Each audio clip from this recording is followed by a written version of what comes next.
Shalom keluarga TLCC. Wah, ini aku menyampaikan firman di depan keluargaku sendiri ya. Jadi mengucap syukur pagi hari ini kayaknya ini kedua kali. Yang pertama nggak banyak yang lihat, puji Tuhan. Tapi ini kedua kali puji Tuhan. Sangat-sangat menikmati ya pada saat harus membedah Alkitab dan mempelajari. Aku sangat-sangat menikmati kondisi-kondisi di mana aku berbicara pribadi kepada Tuhan gitu ya. Tuhan menegurku dan aku harus meresponi itu, dan pagi hari ini bisa menyampaikan firman Tuhan, suatu yang luar biasa. Nah, untuk yang belum kenal, untuk yang pertama kali hadir, namaku Aswin ya, di sini dipanggil Ko Aswin, salah satu elders bersama Pastor Muksin dan Pastor Alex. Mengucap syukur bila gereja ini sudah 5 tahun ya berjalan dan kita based on care group. Jadi bila setiap dari kita belum join care group, ini suaranya agak hilang atau ada di situ? Ada ya. Please join care group ya. Jadi di care group itu kita bisa saling sharing, saling mendoakan, dan sungguh-sungguh dibangun bersama-sama, karena yakinlah bahwa kita itu tidak akan bisa bertumbuh sendirian ya. Itu yang pasti. Nah, tema TLCC di bulan ini untuk yang mungkin miss beberapa khotbah terakhir adalah kitab Filipi ya. Kitab Filipi ini sungguh sangat-sangat spesial. Jadi ini kitab yang ditulis oleh Rasul Paulus dari penjara kepada jemaat di Filipi. Dan kitab ini ditulis pada waktu Epafroditus datang ya. Pada waktu Epafroditus datang, dikirim oleh jemaat di Filipi, dan Paulus merespon dengan suatu surat kepada jemaat dan Filipi. Ada suatu benang merah yang luar biasa adalah bersukacita ya. Jadi ini sesuatu yang out of our mind ya. Jadi orang yang ditolong meminta untuk bersukacita gitu ya. Jadi inilah orang Kristen ya. Orang Kristen adalah orang-orang yang mampu bersukacita di dalam kondisi apapun ya. Jadi kita melihat bahwa ada suatu garis merah yang luar biasa. Seperti saya membantu orang, tapi orang itu bilang, "Pak, bersukacitalah." Ini kan aneh ya. Tapi ya inilah kitab Filipi yang aneh ya. Nah, ini hari ini kita akan membahas dari pasal 2 ya. Kita akan membahas dari pasal 2. Pasal 2 ini cukup spesial. Di awal, kalau kita datang minggu lalu atau minggu sebelumnya ya, di awal itu dari pasal 2 itu Paulus ingin kita tuh saling melayani, memiliki kerendahan hati untuk saling melayani. Janganlah melihat kepentingan diri sendiri, tapi lihatlah kepentingan orang lain. Ayo kita saling membangun. Belajarlah dari Tuhan Yesus katanya. Tuhan Yesus itu walaupun begitu tinggi, dia tidak menganggap kemuliaannya itu suatu yang harus dipertahankan, tapi dia menurunkan ya. Jadi di situ Paulus ingin mengajar kita untuk bisa merendahkan hati dan melihat kebutuhan orang lain di sekitar kita. Nah, itu perikop pertama dari pasal 2. Dan kalau kita melihat perikop terakhir dari pasal ini, Paulus tuh seperti memberi contoh. Di situ ada Timotius, ada Epafroditus. Jadi dia tuh seperti memberi contoh bahwa ini loh orang-orang yang sungguh-sungguh berkorban demi orang lain. Mungkin ada Timotius yang sering dilihat orang, yang mungkin lebih terkenal gitu ya. Tapi ada juga Epafroditus yang tidak begitu terkenal tapi melayani Paulus dengan luar biasa. Dan Paulus di situ mengatakan ya, Epafroditus itu penting bagi pelayanan dia. Dan Epafroditus hampir mati pada saat melayani Paulus.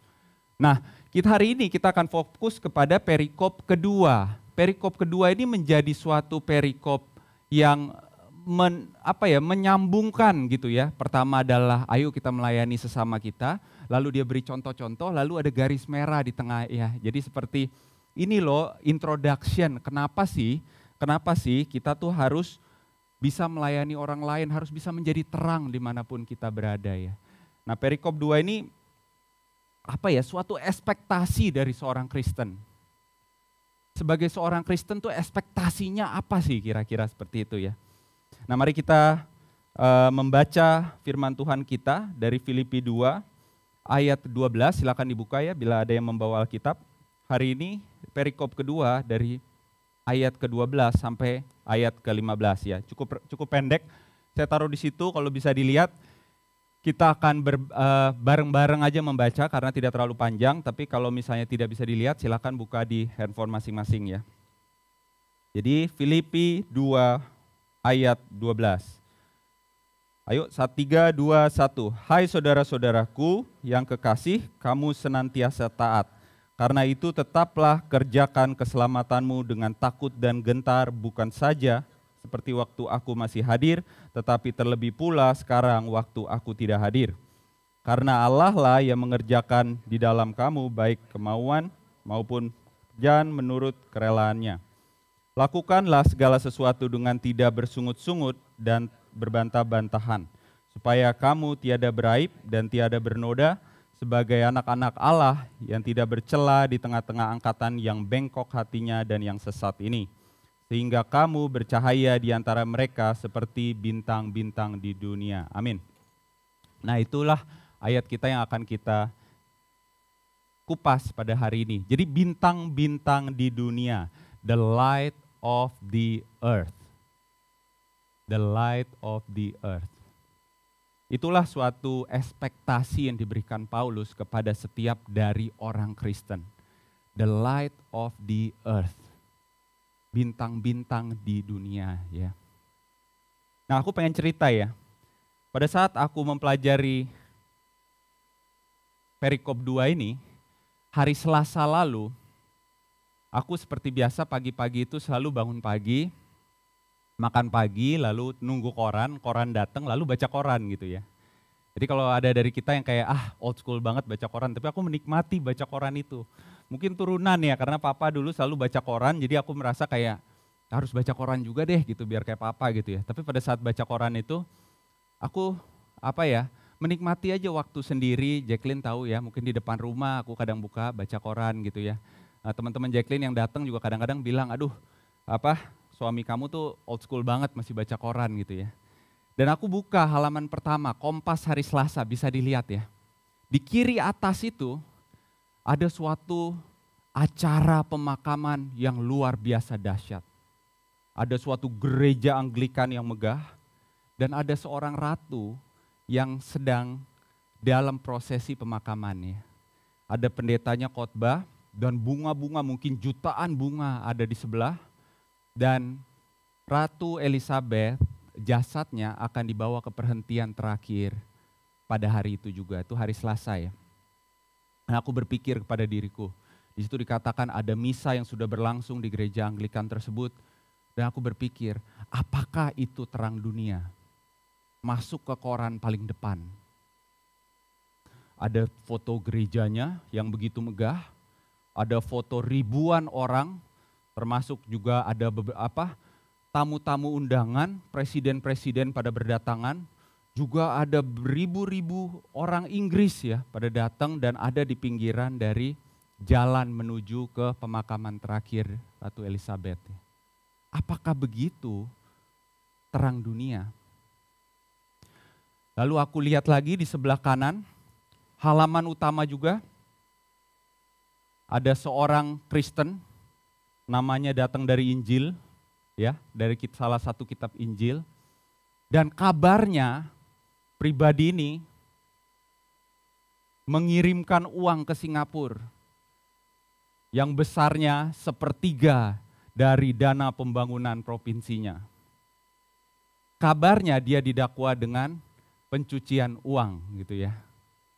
Tapi yang pasti tidak dicuci dengan baik ya. Jadi deterjennya mungkin salah, jadi akhirnya kotorannya tetap kelihatan gitu ya. Jadi pada saat ditelusuri, dia di dalam permasalahan dan sampai sekarang kabarnya sakit gitu ya. Lalu setelah aku lihat halaman pertama, aku buka halaman kedua gitu ya. Buka halaman kedua, nah di situ ada orang Kristen lagi, polisi favorit kita kan, yang kabarnya didakwa oleh pembunuhan berencana. Tapi sekali lagi rencananya kurang baik ya. Akhirnya ketahuan juga dan di situ aku merasa malu ya. Lengkap sudah kesaksian untuk Allah kita di satu halaman Kompas, halaman utama. Depan belakang lengkap sudah kesaksian yang buruk tentang Allah kita ya. Nah, pagi hari ini kita ingin melihat bahwa ada suatu ekspektasi yang Paulus berikan kepada setiap anak-anak Tuhan untuk menjadi terang dunia. The light of the earth, bintang-bintang di dunia. Dan kita harus sadar bahwa kita tuh sungguh-sungguh memiliki ekspektasi itu. Setiap dari kita, the Light Community Church, we are We are the light. Kita harus menjadi terang itu. Dan sangat mudah untuk kita mencari alasan. Oh, ini saatnya nggak tepat. Kita ada di negara di mana kita minoritas. Teman-teman tidak mengizinkan kita untuk menjadi terang. Kalau jadi terang, nggak bisa naik pangkat. Kalau jadi terang, dimusuhi orang lain. Banyak sekali alasan gitu ya. Tapi kalau kita melihat kepada kitab Filipi, alasan itu semua hilang. Orang-orang di Filipi itu dianiaya untuk menjadi orang Kristen. Dipersulit untuk menjadi orang Kristen. Maka pada waktu itu mungkin pada saat saya membaca koran itu, saya merasa mungkin orang Kristen sekarang kurang dianiaya. Mungkin karena pada saat dianiaya orang Kristen menjadi seperti diamond gitu ya, cerah gitu ya. Tapi pada saat tidak dianiaya, kita menjadi orang-orang Kristen yang lembek ya. Yang memiliki kesaksian seperti di koran tadi ya. Dan kita bisa melihat ya di sini, apa sih terang dunia tuh seperti apa? Dan di situ dikatakan ya, ayat ke-15, tidak beraib, tidak bernoda, tidak bercela. Sulit ya. Tidak beraib, tidak bernoda, dan tidak bercela. Dan Tuhan pada waktu di dalam kitab Yohanes ya, Tuhan mengatakan, akulah terang dunia ya. Di situ dikatakan, akulah terang dunia. Barang siapa mengikut aku, dia tidak akan berjalan dalam kegelapan, melainkan dia akan mempunyai terang hidup ya. Yesus sendiri berkata seperti itu. Dan di satu kondisi lainnya, Yesus berkata, kamu, kita semua adalah terang dunia. Kota yang berada di atas gunung tidak akan tersembunyi. Maka kita itu harus menjadi refleksi atas Tuhan Yesus sendiri. Yesus adalah terang, the light. Tapi kita tuh harus menjadi bulannya. Kita tuh harus bisa menjadi refleksi. Orang pada saat melihat kehidupan kita harus bisa melihat kasih Kristus ada di dalam kehidupan kita. Jadi kita itu sungguh-sungguh harus bisa menjadi terang. Amin? Amin ya. Kita harus bisa menjadi terang ya. Memang terang itu nggak mudah ya. Terang itu kan bukan hanya baik-baik aja ya. Jadi terang itu bukan hanya kayak oh ini memberi itu terang. Ya, mengasihi itu terang. Misalnya berbuat baik, misalnya beribadah, berdoa, oh itu terang ya. Tapi masalahnya terang itu juga memperlihatkan borok. Ya. Terang itu memperlihatkan borok. Dan di situ kenapa orang tidak suka orang-orang Kristen. Orang Kristen dipanggil konservatif, orang Kristen dipanggil tidak toleran. Kan seperti itu terang zaman sekarang kan. Kenapa? Karena orang-orang Kristen dengan terangnya memperlihatkan dosa-dosa seperti materialisme, LGBT, seperti dosa-dosa lain seperti dosa seksual, yang termasuk pornografi dan sebagainya. Dan orang-orang tidak suka. Orang-orang bilang, oh itu tidak toleran. Itu menimbulkan suatu polemik. Orang-orang Kristen terang itu diharapkan untuk kompromi dengan pengertian-pengertian dunia. Di mana orang-orang dunia pada saat melihat terang Kristus mengatakan, oh Anda tidak toleran. Tapi kita tidak memiliki hak untuk bilang kepada mereka, Anda tidak toleran juga terhadap keyakinan kita. Akhirnya terang terus-menerus dikompromi. Jadi ini harus jelas ya bahwa terang adalah terang. Terang itu tidak bisa berubah-ubah warna. Terang itu solid, begitu adanya, yang salah ya salah dan yang benar ya benar. Walaupun dicoba diciderai, tapi kita harus yakin, Yesus mengatakan ya, pelita itu tidak mungkin ditaruh di bawah meja. Pelita itu ditaruh di atas kaki Dian dan dia akan menerangi.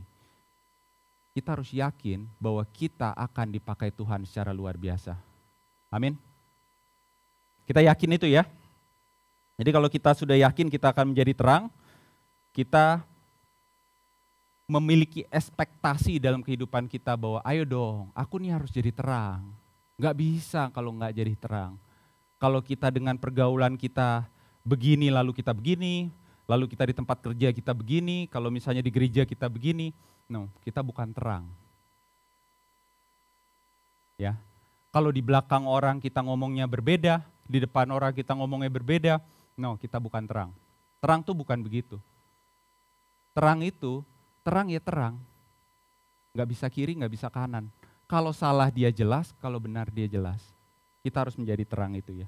Mari kita lihat di perikop kedua ini, kita memiliki suatu ekspektasi untuk menjadi terang. Tapi di ayat 12 dikatakan, kerjakan keselamatanmu. Dan ini fokus kita pada pagi hari ini. Mengerjakan keselamatan kita ya. Ini yang menjadi fokus kita pagi hari ini. Mengerjakan keselamatan kita. Nah sebelum kita mengerjakan keselamatan kita, sebelum kita mengerjakan, kita harus yakin dulu dengan keselamatan kita. Kalau kita tidak yakin dengan keselamatan kita, bagaimana kita mau mengerjakan keselamatan itu sendiri? Maka di perikop sebelumnya, Paulus seperti memberikan Injil kepada kita, bagaimana Tuhan Yesus itu datang. Kita harus yakin itu. Jadi ada suatu perbedaan ya. Jadi kalau kita di luar sana banyak orang bilang, ya semua sama aja lah. Saya dan Pak Muksin ketemu dengan salah satu teman saya di Pontianak pada waktu itu ya. Agamanya apa? Ya saya mah ikut-ikut aja lah. Kadang kalau papa ke kelenteng saya ikut. Kalau misalnya ini saya ikut, oh menurut kamu ada berapa Tuhan? Ya menurut saya mungkin banyak. Lalu saya suka dengan perbincangan yang Pak Muksin tanyakan kepada dia ya. Menurut kamu banyak Tuhan? Kalau banyak Tuhan, apa nggak berantem Tuhan itu? Orang itu bingung juga ya. Teman saya tuh bingung waktu itu ya. Kalau Tuhan yang satu bilang muternya ke kanan dunia, yang satu bilang muternya ke kiri, kan berantem gitu ya. Dia pikir. Dan itulah di mana dunia kita berbeda. Kita semua yakin bahwa kita semua orang berdosa. Semua orang yang percaya ada Tuhan mengerti bahwa kita semua orang berdosa. Tapi orang Kristen sungguh-sungguh mengerti bahwa kita tidak bisa membayar dosa kita. Seorang budak tidak akan bisa menebus dirinya sendiri. Kalau misalnya ya ada suatu budak yang dipakai oleh zaman Belanda membangun suatu lintasan kereta api dari Jakarta sampai Semarang, lalu dia bilang, aku mau menebus diriku Pak, aku mau bebas. Kira-kira pas zaman kolonialisme itu ditertawakan apa enggak sih? Lebih parahnya lagi kalau kita mengilustrasikan seorang anjing gitu ya. Saya pelihara anjing ya. Saya pelihara anjing namanya Heli, husky ya. Aku kasih makan dia ya. Aku kasih makan, aku pelihara, aku mandiin. Dia nggak bisa mandi sendiri, nggak bisa kasih makan sendiri ya. Lalu tiba-tiba Heli bilang sama aku, Pak Aswin, aku mau bebas aja deh. Membingungkan kan? Lah, yang kasih makan kamu tiap hari aku loh. Yang ngurusin kamu kan aku. Yang mandiin kan aku. Tanpa aku, kamu itu nggak bisa hidup. Kamu mau nebus aku pakai apa? Orang Kristen tuh sungguh-sungguh bisa mengerti itu. Bahwa tidak ada satupun yang bisa kita lakukan untuk membeli keselamatan kita. Kalau bukan Yesus datang ke dunia, hidup tanpa dosa, dan mengorbankan hidupnya untuk keselamatan kita. Harus ada sesuatu yang lebih mahal dari kita. Mungkinkah seorang kambing, seekor kambing bisa menyelamatkan kita yang begitu mahal? Mungkinkah sebuah pen aku tuker dengan laptop? Tidak mungkin. Secara logika aja tidak. Maka di dalam Yohanes 3 ayat 16 dikatakan, karena begitu besar kasih Allah kita. That's it. Karena begitu besar kasih Allah kita, bahwa dia mengorbankan anaknya. Lunas, gratis. Lunas, gratis. Tidak ada yang bisa kita lakukan, hanya iman kita kepada Tuhan, itu saja. Anugerah, namanya anugerah ya. Namanya anugerah. Nah itu kita harus mengerti keselamatan itu. Tapi yang sayang nih ya, anugerah ini kan gratis. Jadi ada dua sisi terhadap anugerah ini. Yang pertama, orang yang mengerti, yang tidak mengerti anugerah ini, mereka berapi-api untuk mendapatkan keselamatan itu. Betul nggak? Mereka menyumbang, buat kuil yang besar, doa 5 kali, sedekah kepada orang-orang susah, supaya mendapatkan keselamatan itu. Mungkin nggak? Tidak akan mungkin kan? Tidak ada yang bisa kita lakukan untuk membayar. Kita mau nego sama Tuhan, mau nyogok Tuhan. Mungkin nggak kita bisa menyogok Tuhan? Semua di tangan Dia. Ada orang-orang yang mengejar keselamatan itu dan luar biasa effort mereka untuk mendapatkan keselamatan itu.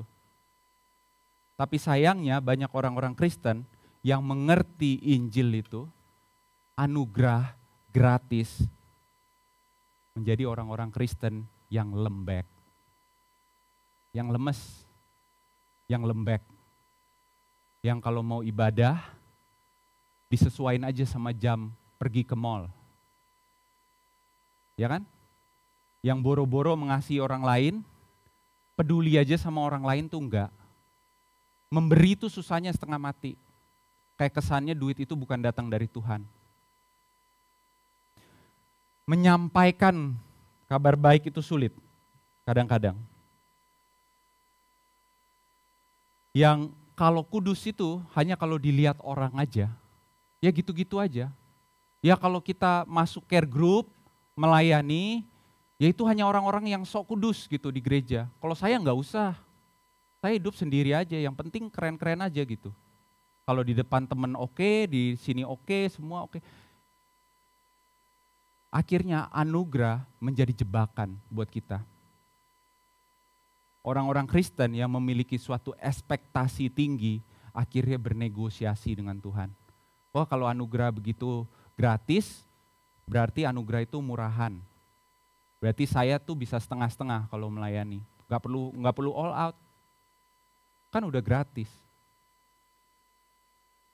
Akhirnya orang-orang Kristen menjadi orang-orang yang lembek.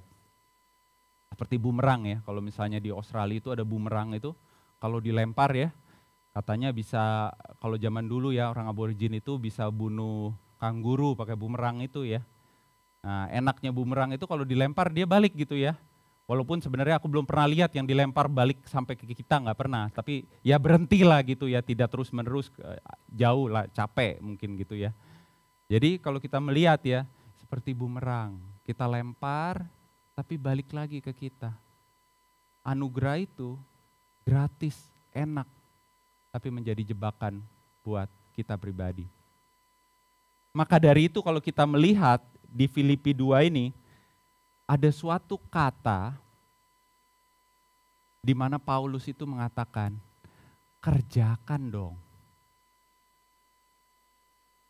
Kalau kita udah mengerti keselamatan kita, anugerah gratis. Kerja, work out. Dalam kata bahasa Inggrisnya dikatakan work out ya. Workout itu kalau kita ngomong kerja, enak gak kira-kira? Siapa yang menikmati kerja? Workout. Gak ada yang menikmati ya. Kerja itu artinya ada susah payah, ada disiplin. Siapa yang kerja kalau harus masuk jam 8, masuknya jam 10 kira-kira? Kerja itu ada susah payah di dalam kerja.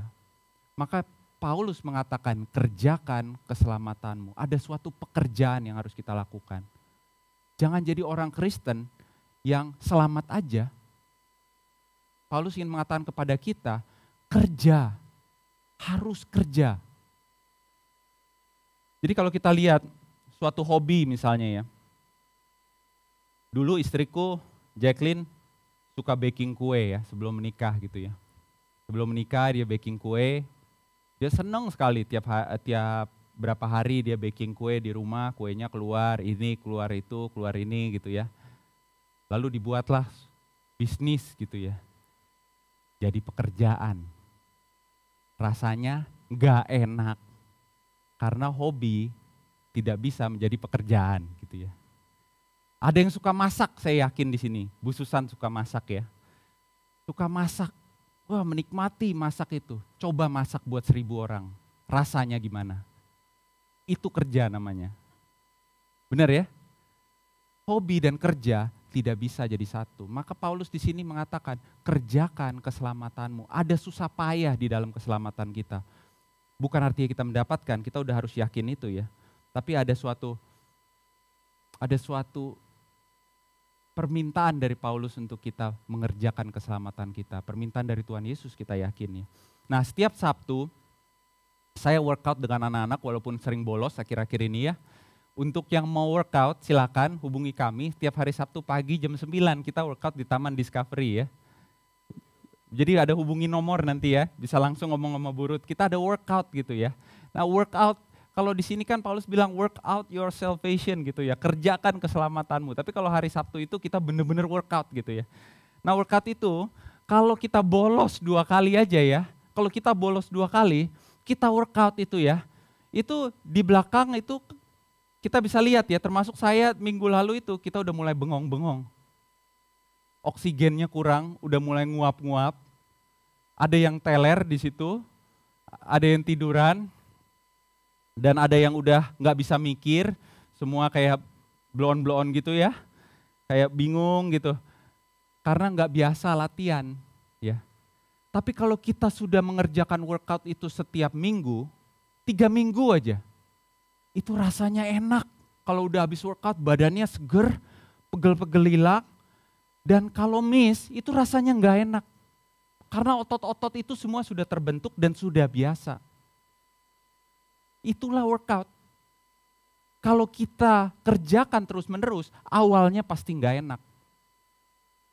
Tapi kalau kita sudah mengerjakan keselamatan kita terus-menerus, maka rasanya nih, kalau tidak melayani, tidak mendoakan orang lain, tidak mengampuni orang lain, rasanya nggak enak hati. Panas ini. Rasanya panas. Dan pada saat panas itu kita punya 2 respon. Kita mau meresponi dengan positif atau kita mau menolak. Kan itu. Kalau mau menolak, kita libur 2 minggu, balik lagi ke workout, sakit lagi ototnya. Bengong-bengong lagi, bloon-bloon lagi, begitu lagi. Kan itu workout. Seperti itu kan workout. Kemarin aku nge-gym sama Pak Bonar ya. Pertama kali Pak Bonar bilang dalam 2 tahun. Saya yakin itu sakitnya 3-4 hari mungkin sampai hari ini belum selesai dia. Workout ya. Nah, itulah workout ya. Jadi kita harus bisa membangun otot-otot rohani kita melalui workout. Gak bisa kita bisa tiba-tiba tuh kudus, melayani dengan luar biasa. Gak bisa seperti itu ya. Dan aku memiliki ilustrasi lain ya. Tuhan juga tahu lah ya. Tuhan juga tahu bahwa kita semua tidak sempurna. Tuhan tahu pekerjaan kita tuh gak mungkin sempurna ya. Tapi aku pengen membuat ilustrasi seperti ini. Siapa yang di sini yang pernah renovasi rumah pakai mandor atau kontraktor kira-kira? Ada nggak? Nah ada 1, 2, 3, wah banyak ya.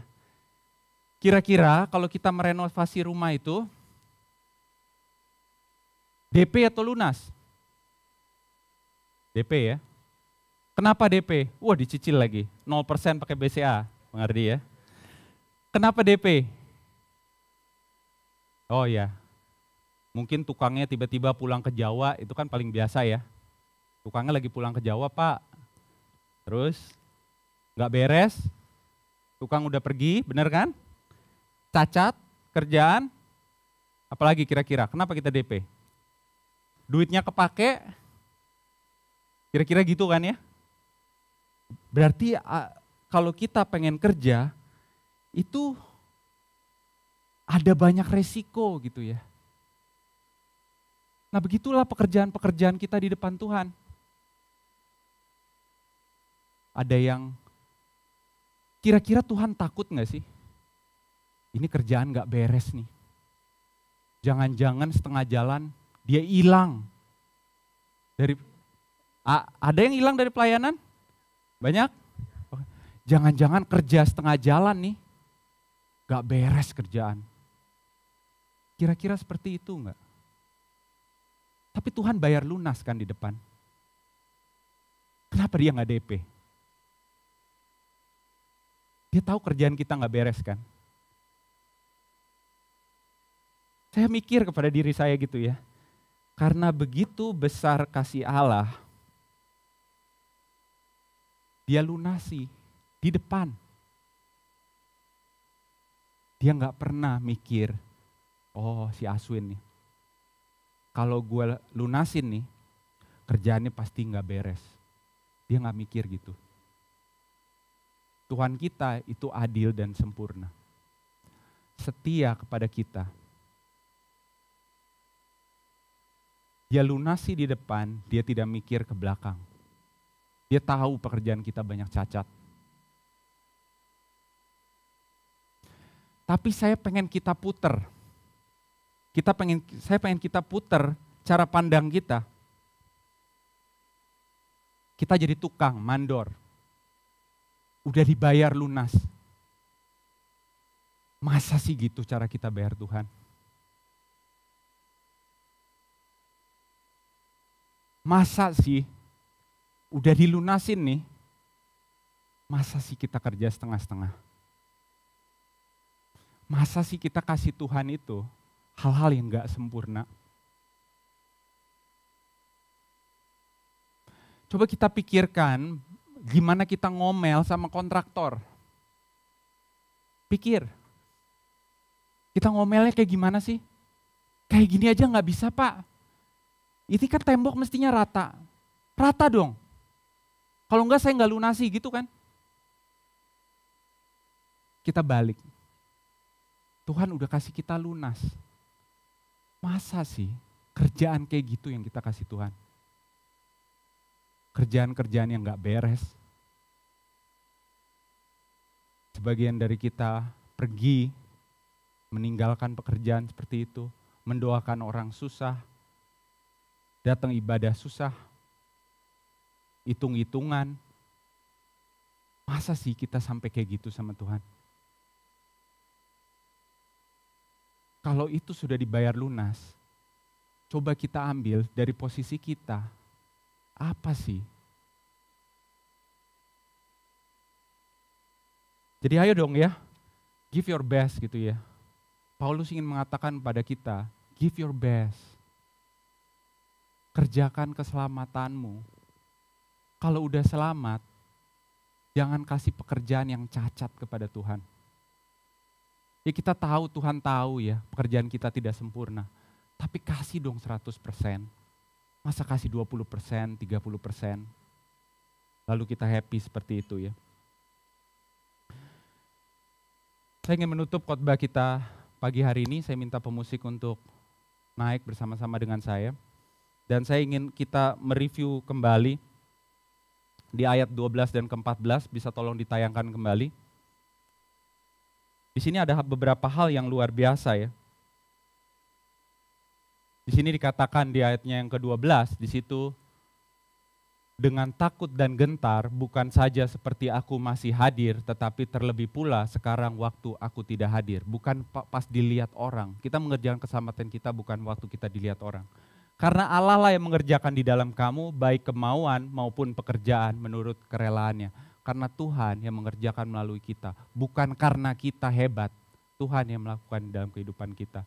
Lakukanlah segala sesuatu dengan tidak bersungut-sungut dan tidak berbantah-bantahan. Pada saat kita mengerjakan keselamatan kita, itu karena hubungan pribadi kita dengan Tuhan yang connect. Bukan karena dilihat pendeta kita, bukan karena dilihat teman di dalam gereja, bukan karena suatu pressure yang luar biasa, tetapi karena kita sungguh-sungguh menyadari bahwa kita mendapatkan keselamatan itu secara gratis. Dan kita di situ dikatakan ya, tidak bersungut-sungut dan tidak berbantah-bantahan. Karena banyak sekali orang Kristen pada saat berbuat baik, mereka bersungut-sungut. Merasa udah hebat. Gua udah ngasih nih si ini, kesannya Tuhan tidak memberkati dia dengan uang yang untuk diberikan. Tuhan tidak memberikan kesehatan, Tuhan tidak memberikan kekuatan. Pada saat dia melayani, kesannya dia hebat.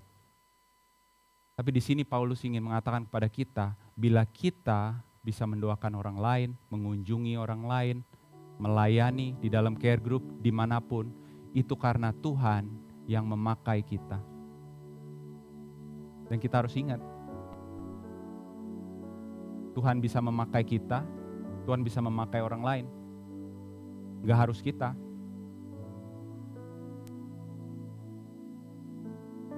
Pagi hari ini, saya ingin menutup pada akhirnya seperti ini ya. Di samping seluruh prosesi pemakaman yang luar biasa dari seorang ratu, di samping dengan ribuan puluhan ribu orang yang menyaksikan prosesi ibadah itu,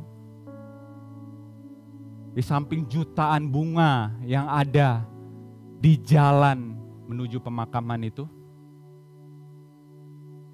ini di dalam bayangan saya ya. Dalam bayangan saya, apabila sang ratu ini orang percaya, hasilnya akan sama dengan saya dan saudara kita semua ya. Hasilnya kita akan berhadapan dengan Tuhan Yesus. Dan Tuhan Yesus akan berkata, mata ke mata ya, hai anakku yang kukasihi. Dan dia akan mengatakan, what have you done? That's it. Apa yang telah Anda lakukan? That's it.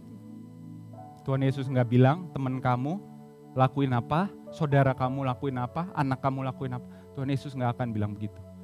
Tuhan Yesus akan pribadi ke pribadi dan dia akan mengatakan, what have you done?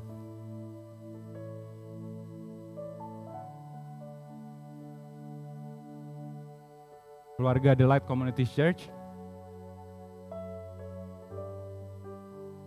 kita nih The Light Community Church. We are the light. Dunia ini penuh dengan kabar buruk. Dunia ini gak perlu kabar buruk lagi dari orang-orang Kristen. Yang dunia ini butuhkan adalah kabar baik. Dan kita adalah kabar baik itu. Kalau kita tidak bisa memperlihatkan kasih Kristus kepada dunia ini, ekspektasi Yesus kepada kita itu sirna begitu saja.